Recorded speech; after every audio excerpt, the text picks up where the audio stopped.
ನಾನು ಹೇಳ್ತಾ ಇದ್ದೆ ಇತ್ತೀಚೆಗಷ್ಟೇ ರಾಬರಿ ಕೇಸ್ಗಳು ಸಿಕ್ಕಾಪಟ್ಟೆ ಜಾಸ್ತಿ ಆಗ್ತಾ ಇದೆ ಅಂತ. ಈ ಹಿಂದೆ CMS ರಾಬರಿ ಪ್ರಕರಣ ಮಾಸೋ ಮುನ್ನವೇ ಈಗ ಮತ್ತೊಂದು ವಂಚನೆ ಬೆಳಕಿಗೆ ಬರ್ತಾ ಇದೆ. ಪೇಮೆಂಟ್ ಸರ್ವಿಸ್ ಕಂಪನಿ ಸಿಬ್ಬಂದಿ ಮಹಾ ವಂಚನೆ ಮಾಡಿರೋದು. ಈ CMS ರಾಬರಿ ಪ್ರಕರಣ ಇನ್ನೂ ನಮ್ಮ ಕಣ್ಣ ಮುಂದೆಯೇ ಇದೆ. ಆ CMS ವಾಹನವನ್ನು ಅಡ್ಡಗಟ್ಟಿ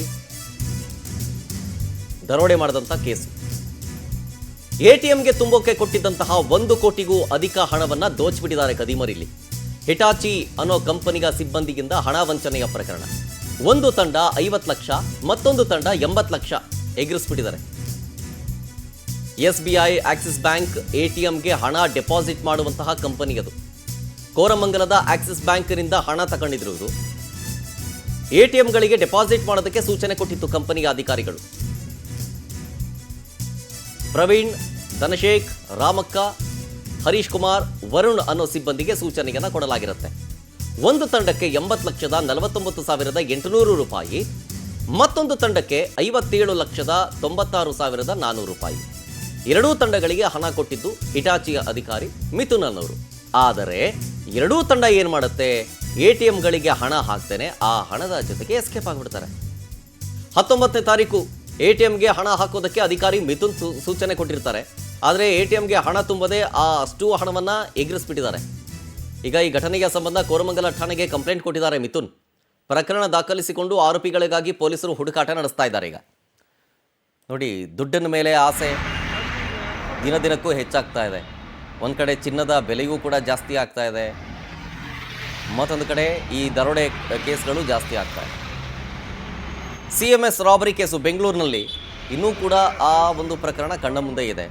ಅದು ಮಾಸೋ ಮುನ್ನವೇ ಬೆಂಗಳೂರಿನಲ್ಲಿ ಮತ್ತೊಂದು ಘಟನೆ ಆಗಿರೋದು.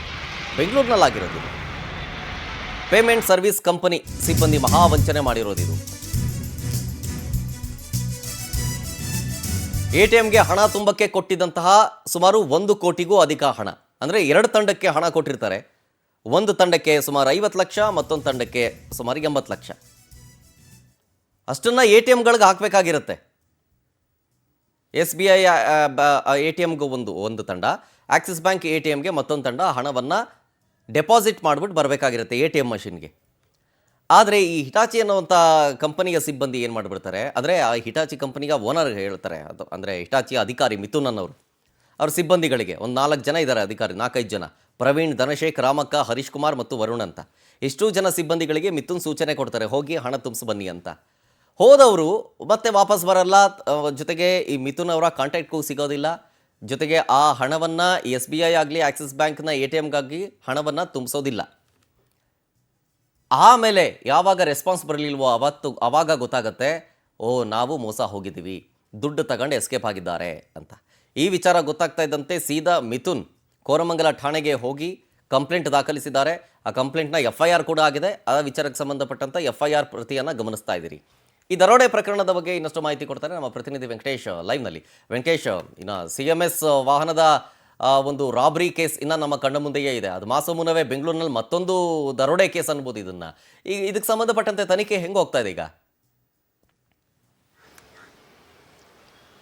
ಶರತ್, ಏನಂದ್ರೆ ಸಿದ್ದಾಪುರ ಪೊಲೀಸ್ ಠಾಣಾ ವ್ಯಾಪ್ತಿಯಲ್ಲಿ ಸುಮಾರು 7 ಕೋಟಿಗೂ ಅಧಿಕವಾದಂತಹ ಹಣವನ್ನು ರಾಬರಿ ಮಾಡಿ ಪ್ರಕರಣವನ್ನು ಪೊಲೀಸರು ಭೇದಿಸಿದ್ದಾರೆ. ಅದರಲ್ಲಿ ಪೊಲೀಸರೇ ಭಾಗಿಯಾದ ಹಿನ್ನೆಲೆ ಆರೋಪಿಗಳನ್ನು ಹಿಡಿಯೋದಕ್ಕೂ ಕೂಡ ಪೊಲೀಸರಿಗೆ ಸುಲಭವಾಯಿತು. ಆದರೆ ಈಗ ಕೋರಮಂಗಲ ಪೊಲೀಸ್ ಠಾಣಾ ವ್ಯಾಪ್ತಿಯಲ್ಲಿ ನಡೆದ ಈ ಒಂದು ಘಟನೆಗೆ ಸಂಬಂಧಪಟ್ಟಂತೆ ಈಗಾಗಲೇ ಒಂದು ಮಿಥುನ್ ಅನ್ನುವಂತಹ ವ್ಯಕ್ತಿ ಕೂಡ ದೂರನ್ನು ಕೊಟ್ಟಿರುವಂತದ್ದು. ಅಂದ್ರೆ ಈ ಹಿಟಾಚಿ ಕಂಪನಿಗೆ ಸೇರಿದಂತಹ ಈ ಒಂದು ಕಂಪನಿಯಲ್ಲಿ ಕೆಲಸವನ್ನ ಮಾಡ್ತಿರ್ತಾರೆ ಮ್ಯಾನೇಜರ್ ಆಗಿ. ಅಂದ್ರೆ ವಿವಿಧ ATMಗಳಿಗೆ ಹಣವನ್ನು ಡೆಪಾಸಿಟ್ ಮಾಡುವಂತಹ ಒಂದು ಕಾರ್ಯವನ್ನು ಕೂಡ ಇವರು ಮಾಡ್ತಾ ಇರ್ತಾರೆ. ಇವರು ಅಂಡರ್ ಅಲ್ಲಿ ಸಾಕಷ್ಟು ಜನ ಕೆಲಸವನ್ನ ಮಾಡ್ತಾ ಇರ್ತಾರೆ. ಅದರಂತೆ ಕೂಡ ಧನಶೇಖರ್, ರಾಜೇಶ್ ಸೇರಿದಂತೆ ಒಂದು 4-5 ಜನ ಕೂಡ ಕೆಲಸವನ್ನು ಮಾಡ್ತಾ ಇರ್ತಾರೆ. ಅವರು ಪ್ರತಿನಿತ್ಯ ಕೂಡ ಏನು ATMಗಳಿಗೆ ಹಣವನ್ನು ಡೆಪಾಸಿಟ್ ಮಾಡಬೇಕಾಗುತ್ತೆ, ಅದರಂತೆ ಕೂಡ ಕಳೆದ ಕೆಲವು ತಿಂಗಳ ಹಿಂದೆ ಅವರ ಹಣವನ್ನು ಡೆಪಾಸಿಟ್ ಮಾಡೋದಕ್ಕೆ ಅಂತ ಹೇಳಿ ಕಳಿಸಿರ್ತಾರೆ. ಆದರೆ 2 ಟೀಮ್ಗಳನ್ನು ಕೂಡ ಮಾಡಿರ್ತಾರೆ. ಅದರಲ್ಲಿ ಒಂದು ತಂಡಕ್ಕೆ 80 ಲಕ್ಷ, ಮತ್ತೊಂದು ತಂಡಕ್ಕೆ 50 ಲಕ್ಷ ರೂಪಾಯಿ ಹಣವನ್ನು ಕೂಡ ಕಳಿಸಿರ್ತಾರೆ. ಆದರೆ ಈ ಹೋದಂತ ಟೀಮ್ ಏನಿರುತ್ತೆ, ಇವರು ಹಣವನ್ನು ಡೆಪಾಸಿಟ್ ಮಾಡದೆ ಹಣವನ್ನು ಸಮೇತವಾಗಿ ಎಸ್ಕೇಪ್ ಆಗಿರುವಂತದ್ದು. ಸದ್ಯ ಈ ಹಣವನ್ನು ಡೆಪಾಸಿಟ್ ಮಾಡದ ಹಿನ್ನೆಲೆಯಲ್ಲಿ ಅವರಿಗೆ ಒಂದು ಮೆಸೇಜ್ ಕೂಡ ಬರುತ್ತೆ. ಅಂದ್ರೆ ಪ್ರತಿ ಬಾರಿ ATMಗೆ ಹೋಗಿ ಹಣವನ್ನು ಡೆಪಾಸಿಟ್ ಮಾಡಿದಂತಹ ಸಂದರ್ಭದಲ್ಲಿ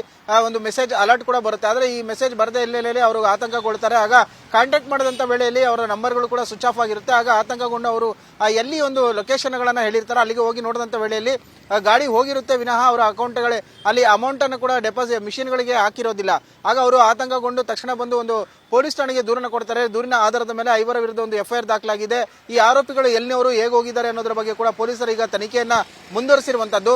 ಸದ್ಯ ಘಟನೆಗೆ ಸಂಬಂಧಪಟ್ಟಂತೆ ಈಗಾಗಲೇ ಕೋರಮಂಗಲ ಪೊಲೀಸರು ಕೂಡ ಒಂದು ಪ್ರಕರಣವನ್ನು ದಾಖಲಿಸಿಕೊಂಡು ತನಿಖೆಯನ್ನು ಮುಂದುವರಿಸಿರುವಂತದ್ದು. ಆ ವೆಹಿಕಲ್ ಸಮೇತವಾಗಿ ಎಸ್ಕೇಪ್ ಆಗಿದ್ದಾರೆ ಅಥವಾ ಆ ವೆಹಿಕಲ್ ನ ಎಲ್ಲಾದ್ರೂ ಬಿಟ್ಟು ಹೋಗಿದ್ದಾರೆ ಅನ್ನೋದು ಕೂಡ ನೋಡ್ಬೇಕು. ಯಾಕಂದ್ರೆ ಈ ಒಂದು ಹಣವನ್ನ ತೆಗೆದುಕೊಂಡು ಹೋಗುವಂತಹ ವೆಹಿಕಲ್ ಗಳಿಗೆ GPR ಅನ್ನ ಅಳವಡಿಸಿರ್ತಾರೆ, GPS ಅನ್ನ ಅಳವಡಿಸಿರ್ತಾರೆ, ಜೊತೆಗೆ CC ಕ್ಯಾಮೆರಾಗಳು ಕೂಡ ಎಲ್ಲವೂ ಕೂಡ ಇರುತ್ತೆ. ವೆಹಿಕಲ್ ಎಲ್ಲಿ ಹೋಗುತ್ತೆ, ಎಲ್ಲಿ ಬರುತ್ತೆ, ಏನು ಮೂವ್ಮೆಂಟ್ ಅನ್ನೋದು ಎಲ್ಲವೂ ಕೂಡ ಗೊತ್ತೇ ಇರುತ್ತೆ. ಸೊ ಹಾಗಾಗಿ ಪೊಲೀಸರಿಗೂ ಕೂಡ ಈಗ ತನಿಖೆಯನ್ನು ಮುಂದುವರಿಸಿರುವಂತದ್ದು. ಈ ಆರೋಪಿಗಳು ಮೂಲತಃ ಎಲ್ಲವರು ಏನು ಅನ್ನೋದು ಈಗಾಗಲೇ ಸದ್ಯ ಗೊತ್ತಾಗಿರುವಂತಹ ಹಿನ್ನೆಲೆ. ಯಾಕಂದ್ರೆ ಎಲ್ಲವನ್ನು ಕೂಡ ಅವರ ಬಯೋಡೇಟಾವನ್ನು ಕಲೆಕ್ಟ್ ಮಾಡಿಕೊಂಡೆ ಅವರಿಗೆ ಈ ರೀತಿಯಾದಂತಹ ಕೆಲಸಗಳಿಗೆ ಕೂಡ ನೇಮಕವನ್ನು ಮಾಡ್ಕೊಳ್ತಾರೆ. ಸೊ ಪೊಲೀಸರು ಕೂಡ ಈಗ ಆರೋಪಿಗಳ ಪತ್ತೆಗೆ ಮುಂದಾಗಿರುವಂತಹದ್ದು. Sharath. Okay, thank you Venkatesh ಡೀಟೇಲ್ಸ್ಗಾಗಿ.